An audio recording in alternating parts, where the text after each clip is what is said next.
Reaction बाद में, लेकिन पहले वीरू से समझ लिया जाए कैसे पोजीशन है। कल आज सुबह के वो मैसिव गैप अप के बाद बात ये हो गई थी कि अब फर्दर लेग्स नहीं है या अब एग्रेसिवली कूदना नहीं चाहिए इस बाजार में, लेकिन वीरू हम मोटा मोटी हायर लेवल्स को डिफेंड कर रहे हैं आज के ट्रेडिंग सेशन में। और ऐसा नहीं है कि वो दोनों एचडीएफसी ट्विंस ने डिफाइन करा होगा आज का मूव, पर अदरवाइज मार्केट ऐसा नहीं है कि सल्क कर रहा है। कैसे अप्रोच करूं निफ्टी को इस समय, क्या व्यू बन रहा है, डेटा पॉइंट्स क्या सजेस्ट कर रहे हैं? देखिए, गुड आफ्टरनून आशीष, और आपने बिल्कुल सही कहा कि हम सल्क नहीं कर रहे हैं। आशीष, हमने आज सुबह सुबह बड़ी अच्छी कंफर्टेबल ट्रैजेक्टरी में प्रॉफिट बुक किया और बहुत, अगर आप देखें, अच्छी जगह प्रॉफिट बुक कर लिया। उसके बाद निफ्टी ने करीब करीब 100 पॉइंट का सब्सटेंशियल मूव दिया। बैंक निफ्टी ने वहां से जहां हमने बुक किया करीब करीब 300 पॉइंट का मूव और दिया, 200 पॉइंट का, माफ कीजिएगा। अभी क्या लग रहा है आशीष, पहले एक चीज बताऊं मैं आपको, नो डाउट इस वक्त बेटर रिवॉर्ड लग रहा है स्टॉक्स में देन इंडेक्स। पहली चीज तो ये, पहली लाइन मेरी ये होगी। और मैं आपको एक चीज बताऊं आशीष, कुछ देर के लिए आखिरी के 90 मिनटों में फोकस कीजिए जरा निफ्टी आईटी पे।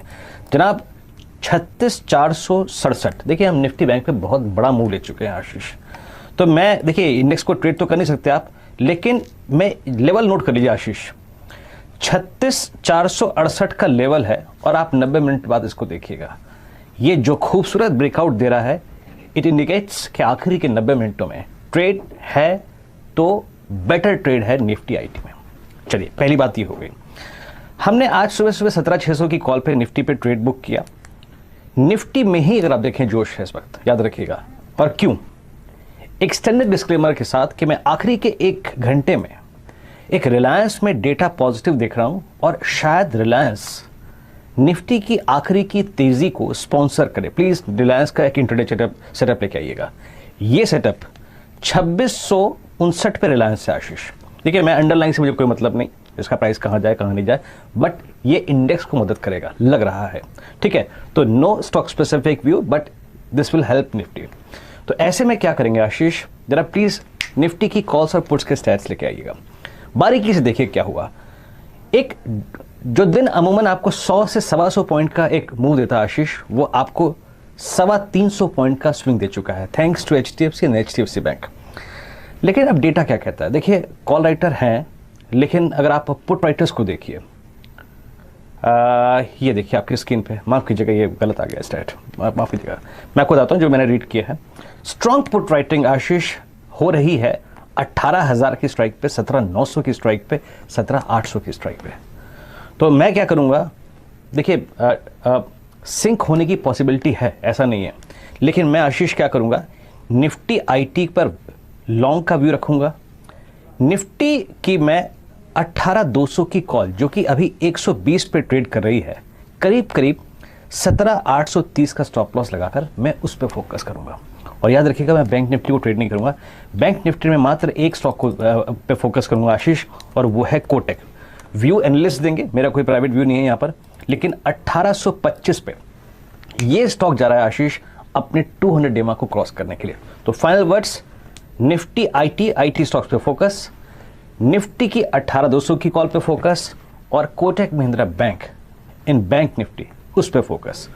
देखिए आशीष, मेरे दिमाग में एक चीज़ आ रही है कि इस वक्त पहली चीज़ ये भी है कि आपको वो प्रोटेक्ट भी करना है जो आज सुबह तक आपने कमाया। मल्टीफोल्ड स्विंग्स आपने ना देखें, इंडेक्सेस पे हासिल किए, चाहे वो निफ्टी पे हो, चाहे बैंक निफ्टी पे हो, चाहे कॉल ऑप्शंस पे। तो पहली चीज़ मेरी अगर आप देखें जो मेरे जहन में आती है, प्रोटेक्ट करना है, और जो खरीदना है अब वो बेटर रिस्क रिवॉर्ड रेशियो के आधार पर खरीदना है।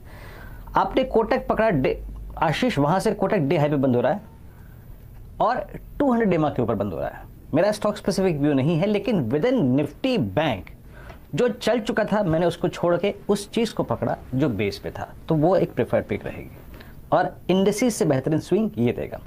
अब कोटक को आप हटा दीजिए, निफ्टी बैंक को हटा दीजिए।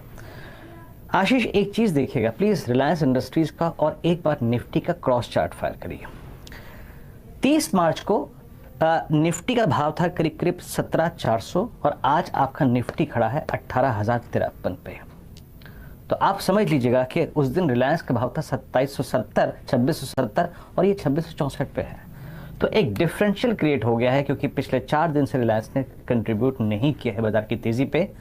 तो कंसिडरिंग इस फैक्ट को कि एल&टी परफॉर्म कर रहा है, रिलायंस से एक परफॉर्मेंस आ सकती है, बैंक निफ्टी के स्टॉक्स अमूमन चल ही रहे हैं, तो मैं आशीष कैरी करूंगा उसी 18,200 की कॉल को।